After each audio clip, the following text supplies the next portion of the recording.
నమస్తే, welcome to Telugu రాజ్యం. ఈరోజు మనతో పాటు ఉన్నారు సీనియర్ అనలిస్ట్ భరద్వాజ్ గారు. వారితో మాట్లాడేద్దాం. సార్ నమస్తే. నమస్తే. లోకేష్ మెరిట్స్ గురించి మాట్లాడాలంటే ఏం చెప్తారు? లోకేష్ మెరిట్స్ కానీ డీమెరిట్స్ కానీ? డీమెరిట్స్ అంటే సహజంగా అతనికి ప్రజల జీవితాలతో ఎలా మింగిల్ అవ్వాలి, జీవితాలకు సంబంధించిన అంటే ఒక డార్క్ సైడ్ ఆయనకు తెలియదు సీరియస్గా. ఓకే. జీవిత అనుభవం లేదు ఆయనకి. ఆయన రిఫార్మ్స్ కిడ్, ఆయన రిఫార్మ్స్ లో నుంచి కళ్ళు తెరిచిన ఒక పొలిటీషియన్. ఓకే. కాబట్టి ఆయన దీన్ని పరుగు పందెం వ్యవస్థగానే భావిస్తాడు. అంటే దమ్ముంటే సంపాదించుకోవడానికి అవకాశాలు ఉన్నాయి, సంపాదించుకోవడం చేతకాని వాడే ఇతర విషయాలు మాట్లాడతాడు అనే అభిప్రాయంతో ఉన్నాడు ఆయన. కాబట్టి చాలా మందిని చేతకానుళ్ళుగా చూస్తాడు అతను. జగన్ కూడా అలాగే అనుకోవచ్చు, ఎందుకంటే అందరూ ఈ తండ్రి గారి బాటలో రాజకీయ ప్రవేశం చేసినటువంటి ప్రతి ఒక్క పిల్లవాడికి ఇలాంటి అభిప్రాయాలే ఉన్నాయి. ఓకే. అందుకని ఇప్పుడు వాళ్ళిద్దరికీ వేరు, వాళ్ళిద్దరూ ఇండస్ట్రీలో ప్లేస్ కోసం తెలిసిన ఏరియాలో యుద్ధం చేసుకున్నారు. ఒక రికగ్నైజేషన్.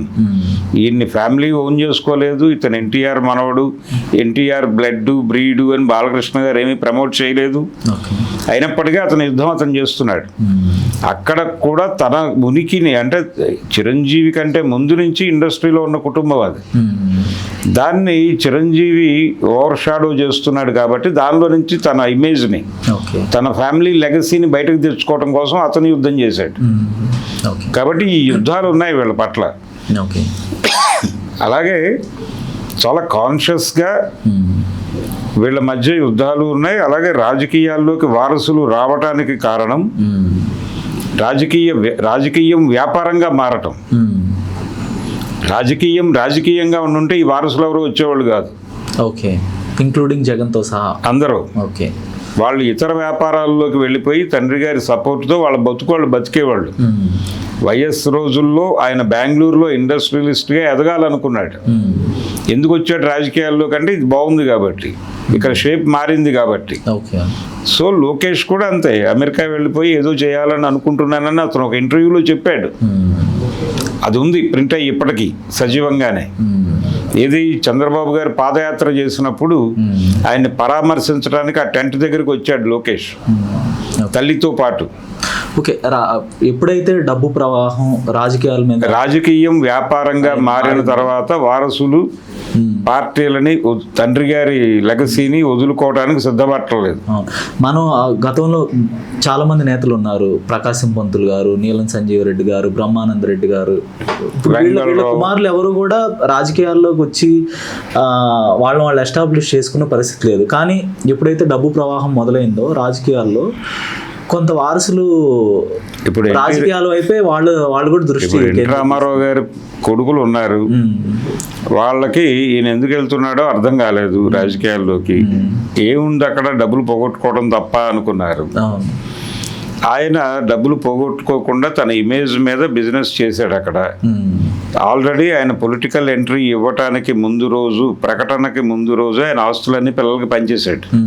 తన దగ్గర ఏమీ ఉంచుకోలేదు. ఇప్పటికీ ఆయనతో లింక్ అయి ఉన్నది ఒకటే ఒక స్థలం, అది వివాదంలో ఉంది. రోడ్ నెంబర్ 13లో ఇప్పటికీ అన్కన్స్ట్రక్టెడ్గా ఉన్నటువంటి ఒక మొండిగోడల అది ఆయనతోనే ఉంది. అంటే లీగల్గా లక్ష్మీపార్వతి గారికి హక్కు ఉంటుంది. కానీ ఈవిడికి ఒక డౌట్ ఉంది, దానిలోకి తను ధైర్యం చేసి అడిగేస్తే పిల్లలు ఎలా రియాక్ట్ అవుతారో అనే భయం చొప్పున ఆవిడ వెళ్ళరు. ఆవిడ ఉండగా మనం అడుగు పెడితే ఆవిడ లీగల్ డిస్ప్యూట్ చేస్తే అది అనవసరమైనటువంటి తలకాయ పోతుందని వాళ్ళు వెళ్ళరు. అందుకని అది అలా హోల్డ్ అయ్యి ఉంది. అది తప్ప ఇంకేం లేదు, మొత్తం పనిచేశాడు ఆయన, వాషౌట్. ఆయన నా బతుకు నేను బతుకుతానని రోడ్డు మీదకి వచ్చాడు. ఆయన్ని మోసేవాళ్ళు. ఆయన సొంత నియోజకవర్గంలో ఖర్చు కూడా ఆయన పెట్టలేదు. గుడివాడలో నామినేషన్ వేసి వచ్చిన తర్వాత అక్కడ ఖర్చులన్నీ భరించిన వాడు రావి శోభనాద్రి. ఆ విషయం అందరికీ తెలిసిన గొడవే. ఆయన పార్టీ నిర్వహణ కూడా ఆయన రకరకాల వ్యక్తులకు అప్పచెప్పేశాడు. అలాగే నడుస్తుంది ఇప్పటికీ అది. కాబట్టి పార్టీని ఎలా నడపాలి, రాజకీయాలు ఎలా చేయాలి అనే దానికి సంబంధించి ఆయనకు ఒక బ్లూ ప్రింట్ డిజైన్ చేసుకుని దిగాడు రంగంలోకి. అందుకని ఆ పిల్లలకి ఇక్కడ ఏం సంపాదిస్తాడు ఈయన అనేదే డౌట్ ఆయన. అందుకని వాళ్ళు ఎవరు చొరవ చూపించాల. దీనికంటే ఈయన పేరు చెప్పుకుని ఇతర వ్యాపారాల్లోకి వెళ్ళిపోయి సెటిల్ అయిపోవడం బెటర్ అనుకున్నారు, అలాగే సెటిల్ అయ్యారు. అంతే తప్ప ఇక్కడ ఫైట్ చేయాలనుకోవాలి. చంద్రబాబు ఒక్కడే ఇక్కడ తాపత్రయపడుతున్నాడు. అతనికి ఇది వదిలేద్దాం అనుకున్నారు వాళ్ళు. వదిలేసి ఏదైనా మనకి పొలిటికల్ ఏరియాలో ఇబ్బంది వచ్చినప్పుడు అతనికి పని పురమాయిస్తే చేసి పెడతాడు కదా, మనం వదిలేసామనే కర్టసీతో అని అనుకున్నారు. అందుకని చాలా వరకు భారం ఆయన మీద వేస్తారు. వాళ్ళకి ఏదైనా పొలిటికల్ డిస్టర్బెన్స్ వస్తే వాళ్ళు ఇమ్మీడియట్గా చంద్రబాబుని పనిలోకి దింపుతారు. వాళ్ళని అక్కడి వరకు తృప్తిపరిచేస్తే ఈ ఏరియాకి రారు కదా అని ఈయన కూడా చేసి పెడతాడు. అది ఒక మ్యూచువల్ అండర్స్టాండింగ్ ప్రోగ్రామ్ ఉంది వాళ్ళ మధ్య. లేకపోతే అంతమంది బహుమరుదులు మేనేజ్ చేయటం అంత ఈజీ వ్యవహారం కాదు. సార్ ఎలా అంటారు అంటే చంద్రబాబు ఇన్స్టింక్ట్ తీసుకుంటే ఎలా అనలైజ్ చేస్తారు? ఆయన ఒక మంచి అద్భుతమైన క్రైసిస్ మేనేజర్ గా మనం చెప్పుకోవాలి. ఇప్పుడు ఆయన పవర్ ట్రాన్స్ఫర్ ఎన్టీఆర్ నుంచి ఆయన తీసుకునే సందర్భంలో ఎక్కడ రెసిస్టెన్స్ రాకుండా చూసుకున్నారు. పార్టీ నుంచి, కుటుంబం నుంచి అవకాశం దొరికింది ఆయనకి. ఇప్పుడు ఒక టైం ఎన్టీ రామారావు గారు మూడోసారి ముఖ్యమంత్రి అయినప్పుడు రాజకీయ వాతావరణం తెలుగుదేశానికి విపరీతమైన అనుకూలతతో ఉంది. ఆయన గతంలో గెలిచిన 2 ఎన్నికల కంటే కూడా ఎక్కువ మెజారిటీతో గెలిచాడు ఆ ఎన్నికలో రామారావు గారు. నిజానికి ఆయన హంగ్ ఏర్పడుతుందని ఒక ప్రకటన చేశాడు. బిఎస్పీతో కలిసి ప్రభుత్వాన్ని ఏర్పాటు చేయబోతున్నానని కూడా అనేశాడు 94లో. కానీ ఆయన సోలోగా విపరీతంగా గెలిచేశాడు. ఆ ఏరియాలో ఇంకెవడూ లేడు. ఆ రాజకీయ అనుకూలత, అలాగే ప్రజల మనసుల్లో కాంగ్రెస్ వ్యతిరేకత, ఇవన్నీ కలగలిసి ఉన్న వాతావరణాన్ని తనకు అనువుగా మలుచుకోగలిగాడు చంద్రబాబు. మలుచుకునే ప్రయత్నంలో ఆయనకి కలిసి వచ్చిన అంశం ఏంటంటే ఫ్యామిలీని తన కంట్రోల్లోకి తీసుకోవటానికి అక్కడ లక్ష్మీ పార్వతి అనేటువంటి ఒక క్యారెక్టర్ ఉంది. ఆ క్యారెక్టర్ ఆధారంగా ఈయన తన రాజకీయ జీవితాన్ని బిల్డ్ చేసుకున్నాడు చంద్రబాబు. అంటే చంద్రబాబు నాయుడు గారు ఎలాంటి సందర్భాన్నైనా ఆయన మేనేజ్ చేయగలరు, ఎలాంటి క్రైసిస్ అయినా ఆయన మేనేజ్ చేయగలరు అనే ఒక పేరు ఉంది ఆయనకి. వచ్చిన అవకాశం చంద్రబాబు గారికి వచ్చిన అవకాశం ఏంటంటే లిబరలైజేషన్ తర్వాత రామారావు గారు ఒంటెత్తుపోకడలో వెళ్తూ సంపూర్ణ మద్యపాన నిషేధం అది వద్దు అని చెప్పి కన్విన్స్ చేసే ప్రయత్నం చేశారు. అంటే పార్ట్లీ చేయండి, ఒకేసారి మందు మానేస్తే చాలా మంది పిచ్చోళ్ళు అయిపోతారు. ప్రజా సంక్షేమం రీత్యా కూడా అందుబాటు తగ్గించండి, రిస్ట్రిక్ట్ చేయండి, బెల్ట్ షాపులు తీసేయండి, షాపుల సంఖ్య తగ్గించండి, క్రమంగా నిషేధం దిశగా వెళతాం, ఒకేసారి తీసేయటం తప్పు అని చెప్పండి. మెడికల్ రిపోర్టులు కూడా ఉన్నాయి సపోర్టుగా అని చెప్తే ఆయన వినలా. నో, నేను ఎన్నికల్లో ప్రజలకు హామీ ఇచ్చాను, మొదటి సంతకం దాని మీదే పెడతానని మూర్ఖంగా కూర్చున్నాడు. అదే ఆయనతో ఉన్న ప్రాబ్లం. ఆయన బుర్రలో ఒక ఆలోచన పడితే దానిలో ఇంకా నో డీవియేషన్స్, అలాగే వెళ్తాడు ఆయన. ఆ వెళ్ళటం అనేది మార్కెట్ సెంటిమెంట్ని దారుణంగా దెబ్బతీసింది. వాళ్ళు ఆల్టర్నేటివ్ కోసం ఆలోచిస్తున్నారు. ఈ విగ్రహాన్ని పక్కకి నడిపేవాడు ఎవడు అని అనుకుంటూ ఉండగా చంద్రబాబు నాయుడు ఆ అవకాశాన్ని అందిపుచ్చుకున్నాడు. అతను ఇన్సైడర్ కాబట్టి అతను ఫ్యామిలీని కూడా కంట్రోల్ చేయగలడని వీళ్ళు నమ్మారు. ఆ నమ్మకాన్ని నిలబెడుతూ లక్ష్మీ పార్వతి బూచిని వాళ్ళకి చెప్పి, మీ నాన్నగారు మీకు లేరు, మీ నాన్నగారు ఇక టోటల్గా ఆవిడ కంట్రోల్లోకి వెళ్ళిపోయాడు, పార్టీ కూడా ఆవిడ కంట్రోల్లోకి వెళ్ళిపోయింది, నేను కూడా రోడ్డు మీద పడాల్సిన వాడినే, కాబట్టి మనం పార్టీని కాపాడుకోవాలి, ఆయన్ని కాపాడుకోవాలి, ఎన్టీఆర్ని తెలుగుదేశాన్ని కాపాడుకోవడం కోసం మనం ఈ ఆపరేషన్ చేయక తప్పదు అనే ఒక అద్భుతమైన మోటివేషన్ ఇచ్చాడు వాళ్ళకి. ఇప్పటికీ అది నిజమని నమ్ముతారు వాళ్ళు. అంటే ఆయన చంద్రబాబు నాయుడు గారిని most logical and rational thinker అనుకోవచ్చా? రేషనల్ అనేది అనగానే నేను ఆయన లిబరలైజేషన్ తాలూకా జ్ఞానం పూర్తిగా ఉన్నటువంటి వ్యక్తి. అంటే చేయనిది ఏది లేదు, డబ్బు ఆయన ఏదైనా కొంటాడు, మార్కెట్ జ్ఞానం ఆయన. అంటే గురజాడ అప్పారావు గారు దేశం అంటే మట్టి కాదోయ్, దేశం అంటే మనుషులోయ్ అన్నాడు. చంద్రబాబు నాయుడు గారిని అదే మాట చెప్పమంటే దేశం అంటే మట్టి కాదోయ్, దేశం అంటే మార్కెట్ ఓయ్ అని చెప్తాడు ఆయన. కాబట్టి ఆ జ్ఞానం ఉంది ఆయనకి, మార్కెట్ జ్ఞాని. ఓకే. ఆ మార్కెట్ జ్ఞానంతోనే చూస్తాడు ఏ విషయాన్ని అయినా.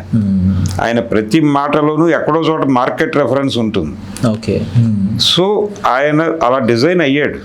ఆ టైంలో పొలిటికల్గా యాక్టివ్గా ఉన్నాడు. ఆ టైంలోనే అవకాశాలు దొరికినాయి ఆయనకి. ఆ అవకాశాలను వినియోగించుకుని పరుగులు పెట్టాడు. ప్రతి వాడిని అలా పరిగెట్టమని చెప్తాడు. అంటే భారతదేశం పరుగు పందెం వ్యవస్థలోకి వచ్చింది. ఇక్కడ ఏది అనర్హత కాదు. మిమ్మల్ని మీరు అర్హులుగా మలుచుకుని పరిగెట్టగలిగితే మీ వెనకాల ప్రపంచం వస్తుంది. ఇది పెట్టుబడిదారీ సిద్ధాంతం. ప్రజాస్వామ్యం అనే ముసుగులో ఆ రోజున వాళ్ళు ప్రతిపాదించినటువంటి విలువ ఎక్కడ లండన్లో జరిగినటువంటి పారిశ్రామిక విప్లవం తర్వాత ముందుకొచ్చిన నినాదం ఇది. ఆ నినాదాన్ని యథాతథంగా ఈ రోజుకి నమ్మి పాటించే రాజకీయ నాయకుల్లో చంద్రబాబు నాయుడు ప్రముఖుడు. ఓకే. ఇప్పుడు ఆయనకి మార్కెట్ ఎకానమీ గురించి స్పష్టమైన అవగాహన ఉంది. ఆయన ఒక ప్రో క్యాపిటలిస్ట్గానే మనం చూడాల్సి ఉంటుంది. అంతే. సో ఈ దేశంలో రాజకీయాల్లోకి డబ్బు ప్రభావాన్ని తీసుకొచ్చిన మొట్టమొదటి రాజకీయ నేత అని కూడా కొంత విశ్లేషకులు చెప్తాం. ఆయన కాదండి, ఆ ఖ్యాతి, ఆ ఘనత మన్మోహన్ సింగ్కి, నరసింహారావు గారికి చెందుతుంది. వాళ్ళు తీసుకొచ్చిన తరువాత వాళ్ళు 91లో ఈ దేశాన్ని లిబరలైజేషన్లోకి తీసుకెళ్ళినప్పుడు తెలుగుదేశం అధికారంలో లేదు. 89లో తెలుగుదేశం పార్టీ ఓడిపోయింది. అంటే కానీ వాళ్ళ ఉద్దేశాలు వేరు కదా. పివి నరసింహారావు లిబరలైజ్ ఏమీ కాదు, వాళ్ళ ఉద్దేశం కూడా ఇదే. రాజకీయాలను కంట్రోల్ చేయాలని. రాజకీయాలు కంట్రోల్ చేయటం కాదండి, అంటే ఈ దేశాన్ని కార్పొరేట్లకి ఓపెన్ చేశారు. ఓపెన్ చేసిన తర్వాత వాళ్ళు వస్తారు. అప్పుడే డిజిన్వెస్ట్మెంట్ స్కీమ్ అనేది మొదలైంది. ప్రభుత్వ రంగ సంస్థలు, ప్రభుత్వం వ్యాపారం నుంచి పక్కకి వెళ్ళిపోయి పరిపాలన మీద కేంద్రీకరించాలి అనే మోటివ్తో వాళ్ళు మొదలుపెట్టారు. ప్రపంచానికి వాళ్ళు చెప్పిన డైలాగ్ అదే. ప్రభుత్వం పరిపాలన చూసుకోవాలి, వ్యాపారం మనకెందుకు, మనం ఇవన్నీ క్లోజ్ చేసేద్దాం అని క్లోజ్ చేస్తున్న టైంలో కార్పొరేట్లు ఎంటర్ అయినాయి. వాళ్ళకి అప్పచెప్పేశారు ఇవన్నీ. ఈ అప్పచెప్పడం అనేది, ఈ వాతావరణం జరుగుతున్న జాతీయ స్థాయిలో జరుగుతున్న ఆర్థిక రంగంలో జరుగుతున్న ఈ మార్పులన్నీ చంద్రబాబు చాలా కీలకంగా చూశాడు, గమనించాడు, అర్థం చేసుకున్నాడు. దీన్ని తను ఎలా అడాప్ట్ చేసుకోవాలో అలా అడాప్ట్ చేసుకున్నాడు. తన చేతిలో తన మామగారి పార్టీ ఉంది కాబట్టి ఇది మనం హ్యాపీగా ముందుకు నడిపించవచ్చు అని అనుకున్నాడు, నడిపించాడు. ఓకే. సో చంద్రబాబు నాయుడు గారికి ఒక బిరుదు ఉంది, అపర చాణక్యుడు. దాన్ని ఆయన దేన్నైనా మేనేజ్ చేయగలడు అంటారు. మోడీకి అలాంటి ఒక బిరుదు అయితే లేదు. అంటే ఎక్స్ప్లిసిట్గా ఆయన ఎవరు ఒక చాణక్యుడు అని అయితే చెప్పరు. బహుశా అమిత్ షా గారిని అనొచ్చు. సో ఈయనైతే చంద్రబాబు నాయుడు గారు 3 సార్లు ఓటమి చెందారు, 3 సార్లు గెలిచారు, 3 సార్లు ఓడిపోయారు. మోడీ గారు అయితే ఇంతవరకు ఆయనకి ఓటమే లేదు 2022 నుంచి తీసుకున్నా కూడా. సో వీళ్ళిద్దరిని ఎలా కంపేర్ చేస్తారు? అంటే ఎన్టీ రామారావు గారు 4 ఎన్నికల్లో పోటీ చేశాడు. ఒక ఎన్నికలో ఓడిపోయాడు, 3 ఎన్నికల్లో గెలిచాడు. అది ఆయన success track record. Chandrababu Naidu గారు 6 ఎన్నికల్లో, ఆ తర్వాత జరిగినటువంటి అంటే 99 ఎన్నికల్లో మొదటిసారి గెలిచాడు. ఆయన గెలిచాడు, 2004లో ఓడిపోయాడు. అంటే ఒకసారి గెలిచాడు, ఓడిపోయిన తర్వాత 10 ఏళ్ల పాటు అధికారానికి దూరంగా ఉన్నాడు. 10 ఏళ్ల తర్వాత ఆయనకి తిరిగి 2014లో అధికారం వచ్చింది. అంటే అదొక 5 ఏళ్ళు, అంటే 10 ఏళ్ళు. సెకండ్ టైం ఉన్నాడు, తర్వాత ఓడిపోయాడు, మళ్ళీ గెలిచాడు, 3వసారి. ఎన్టీ రామారావు గారు 4 ఎన్నికలు పోటీ చేశాడు, 3 గెలిచాడు. ఈయన ఆల్టర్నేటివ్గా ఓడిపోతూ వచ్చాడు ఇప్పటిదాకా. రేపు ఓడిపోతాడో గెలుస్తాడో తెలియదు. ఇది ఆయన కండిషన్. అందుకని ఈయనేదో సూపర్ సక్సెస్ మనిషి పొలిటికల్గా అని అనుకోవడానికి అవకాశాలు లేవు. కాకపోతే తన్ని తాను అలా ప్రొజెక్ట్ చేసుకుంటాడు ఆయన. నేను రాజకీయాల్లో సస్టైన్ అయితే అయ్యాడు ఆయన, అంతవరకే. 10 ఏళ్ళు పార్టీ దూరంగా ఉంది కదా అధికారానికి, అది వాస్తవం కదా. 2004 to 2014 తెలుగుదేశం ప్రతిపక్షంలోనే ఉంది కదా. వైఎస్ వర్సెస్ చంద్రబాబు 3 ఎన్నికలు జరిగితే వైఎస్ 2 ఎన్నికలు గెలిచారు, 1 ఎన్నిక చంద్రబాబు నాయుడు గారు గెలిచారు. 2 ఎన్నికలే జరిగినాయి, 1 ఎన్నికే జరిగింది సీరియస్గా. ఓకే. అంటే 99 కూడా మనం కౌంట్ చేసుకోవాలి కదా. అవునండి, 99 ఎలక్షన్లో వైఎస్ గెలుస్తాడని అనుకున్నారు అందరూ. చంద్రబాబు గెలిచాడు. 4-9 ఇమ్మీడియట్ ఎలక్షన్లో ఓడిపోయాడు కదా చంద్రబాబు. 4-9 అతను 1 ఎన్నికే గెలిచాడు. 99 ఎన్నిక మాత్రమే ఆయన గెలిచింది. 94 రామారావు గారు గెలిచాడు. అవును. చంద్రబాబుకి ఏ సంబంధం లేదు ఆ ఎపిసోడ్తో. 99లో గెలిచాడు, 2004లో ఓడిపోయాడు, 2014 వరకు దూరంలో ఉన్నాడు, 2014లో అయ్యాడు, 2019లో ఓడిపోయాడు, 2024లో అయ్యాడు, 29లో గెలుస్తాడో లేదో తెలియదు. పవన్ కళ్యాణ్ గారు చెప్పిన పద్ధతిలో పవన్ కళ్యాణ్ గారికి మరి ఏ జ్ఞానంతో చెప్పాడో నాకు తెలియదు, కానీ 3 ఏళ్ల తర్వాత మీరు గెలిచినా తొక్కి నారదీస్తా అన్నాడు మొన్న వైసీపీని. అంటే గెలిచినా తొక్కి నారదీస్తానంటే గెలుస్తారని ఏదైనా హోప్ ఉంది ఆయనకి? లేదు. ఆయనకి కేంద్ర ఇంటెలిజెన్స్ వాళ్ళు చాలా విషయాలు చెప్తూ ఉంటారు ఆయనకి. 30,000 మంది అమ్మాయిలు తప్పిపోయారు, ఇలాంటి సమాచారం అంతా కేంద్ర నిఘా సంస్థలు ఆయనకి ఇస్తూ ఉంటాయి. అలా కేంద్ర నిఘా సంస్థలు ఇచ్చిన సమాచారంలో ఈసారి జగన్ గెలుస్తున్నాడు అని ఏదైనా ఫీడ్ అయింది ఆయనకి, అందుకని మాట్లాడాడు. ఆ మాట తెలియదు కదా మనకి. కాబట్టి వచ్చే ఎన్నికల్లో చంద్రబాబు గెలుస్తాడో గెలవడో అనుమానం అనే విషయం పవన్ కళ్యాణే చెప్పాడు స్వయంగా, మనం చెప్పడం కాదు. ధన్యవాదాలు sir. Thank you. Hello, Telugu రాజ్యం ఛానల్ చూస్తున్నారా? సామాజిక రాజకీయ జీవన చిత్రణే తెలుగు రాజ్యం. అతిశయోక్తులు అసత్యాలు ఉండవు. రాజకీయ కోణం కాదు, ప్రజా కోణమే కొలబద్ద. తెలుగు రాజ్యం వీక్షణ మీ ఉత్తమ అభిరుచికి నిదర్శనం.